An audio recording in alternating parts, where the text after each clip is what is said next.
નવી જનરેશન છે, નવી વાત કરીશ, વક્તવ્ય પૂર્ણ પણ કરીશ, મને સહન પણ નથી કરી શકતા જાણું છું, પણ basically I love my profession. આ પ્રોફેશનને જે ચાહું છું, મારા સાહેબ તો જાણે જ છે, કદાચ ઘરવાળાને પણ ખબર છે કે મને કશું ના મળે ચાલે, જમવાનું મળે નહીં તો ચાલે, અને મને બાળકો મળે, બાળકો સાથે વાતો કરવાની મળે, ને બાળકો સાથે સંસ્કાર આપવા મળે, અને બાળકોને ભણાવવાનું મળે, તો એનાથી મોટું કોઈ સુખ જ નથી મારા માટે. બેટા, ડિજિટલ છોકરાઓ છો, ક્યાં જવું જરૂરી છે, ક્યાં શું શીખવું જરૂરી છે.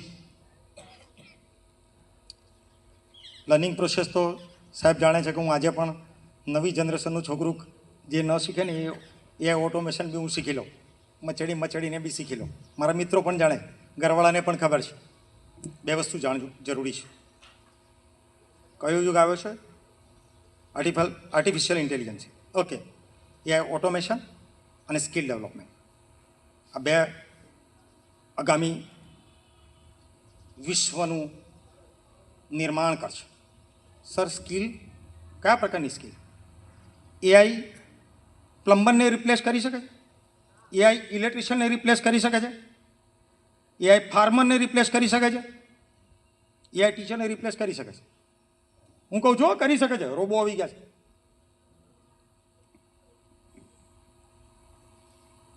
હું એટલા જ માટે કહું છું કે સ્કિલ ડેવલપ કરો, કાં તો એઆઈમાં એટલા બધા ડેવલપ થઈ જાઓ કે યુ વિલ ગેટ સક્સેસ. આ બે ડિપાર્ટમેન્ટ એવા છે તમારા ડિપાર્ટમેન્ટમાં જુદા જુદા. એવું નથી કે વાણિજ્ય કે કોમર્સ ડિપાર્ટમેન્ટમાં એઆઈનું મહત્વ નથી, કે એન્જિનિયરિંગ સિવાય મેડિસિન ડિપાર્ટમેન્ટમાં પણ એઆઈનું મહત્વ છે, ટીચિંગ ડિપાર્ટમેન્ટમાં પણ એઆઈનું મહત્વ છે. એટલે આને ડેવલપ કરો. છેલ્લે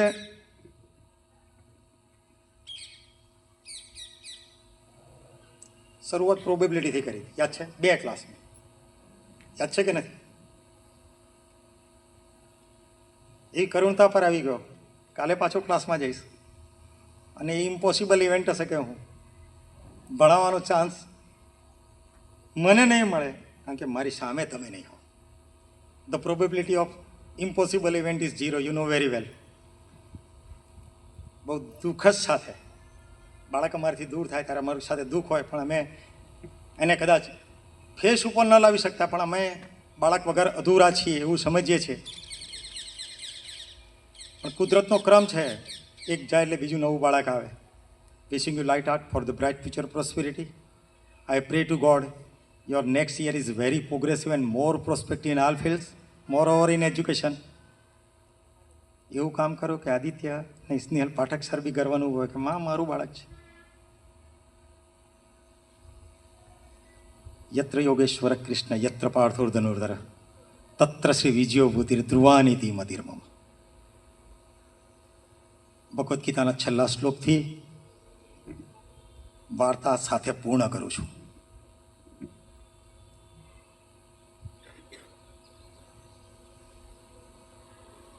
મિત્રો, બહાર જવાના છો,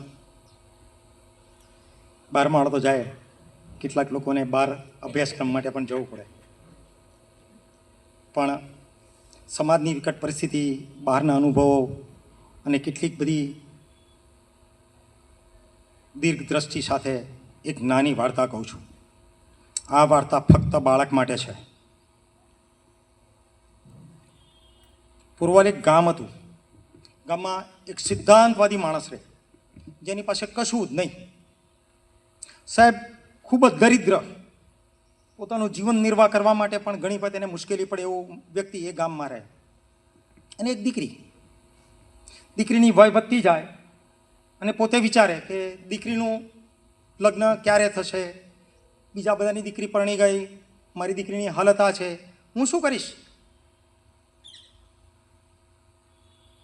એ વિચારતો કંટાળી ગયેલો માણસ ચાલતો ચાલતો ચાલતો ચાલતો જંગલમાં જતો રહેશે. તો સામેથી એક સિંહ દેખાય, પણ એ પોતાની માનસિક સ્થિતિ એટલી વિકટ હતી ને, એનો સિંહનો પણ ડર નહોતો, એની સામે જાય છે. સિંહ અને એની જોડે એક હંસ બેઠું હતું. સાહેબ, સિંહની જોડે કોણ બેઠું હતું? હંસ. એટલે પેલો સિંહ કહે છે, રાગ આવી ગયો, પેલો શિકારી આવે છે, મજા આવશે. તો કે હંસ કહે છે, ના ના ના, આ તો બહુ સારો વ્યક્તિ છે, કે બહુ સિદ્ધાંતથી જીવ્યો છે, ગામમાં સારી રીતે જોઈએ. એ બિચારો દુઃખી છે એટલે અહીંયા તમને દેખીને આવે છે. તો કે શું દુઃખ છે? તો કે એની પુત્રીને પરણાવવા માટેના પૈસા નથી, દહેજ આપવા માટેના રૂપિયા નથી, એની દીકરી કુંવારી છે. એ વ્યથા સાથે અહીંયા આવે છે. તો કે ચિંતા ના કરીશ. સિંહનું હૃદય પીગળે છે કે આપણે પેલા 3 દિવસ પહેલાં પેલા માણિયા શેઠ પેલો આખા ગામમાં વ્યાજ લેતો હતો, એ શેઠને મારેલો, એને લૂંટ્યો હતો, મારી નાખ્યો. એના જે સોનાના દાગીના રૂપિયા છે ને એને આપી દે છે. એટલે પેલો હંસ પેલા વ્યક્તિને બેટા આપી દે છે. એક ગરીબ વ્યક્તિ એ બધું લઈને ગામમાં પાછો જાય. સાહેબ ધૂમધામથી પોતાની દીકરીનું લગ્ન કરાવે છે, આનંદમાં છે. પાછો માણસ તો સજ્જન હતો એટલે વિચારે છે કે હું સિંહને થેન્ક યુ કહેવાયો, આભાર. એ જ રીતે ચાલતો ચાલતો ચાલતો સિંહને મળવા જાય છે. પરિસ્થિતિ બદલાય છે. Climax is now here. Hitarth Singh પાસે જાય પણ તે વખતે હંસ નથી બેઠો, કાગડો બેઠો હોય છે. એટલે સિંહ કહે છે પેલો શિકારી આવે છે, મજા આવશે, કા જલ્દી જાઓ નહીં કે ભાગી જશે. એ સિંહ તરાપ મારીને પેલાને મારી નાખે છે અને પોતે શિકાર કરી દે છે. મિત્રો, આ તો મારી વાર્તા હતી. સિંહે હંસની દોસ્તી કરી હતી તો વિચારો સારા હતા. બહાર જવાના છો, દોસ્તી હંસની કરજો, કાગડાની ન કરજો, નહીં તો તમારા માતા પિતા પસ્તાશે અને પાઠક સાહેબ શર્મથી નીચું મોઢું રાખીને રહેશે. Wish you all the best. બસ તમે સફળતા એવી પ્રાર્થના કરી મારી વાણીને વિરામ આપું છું. Thank you.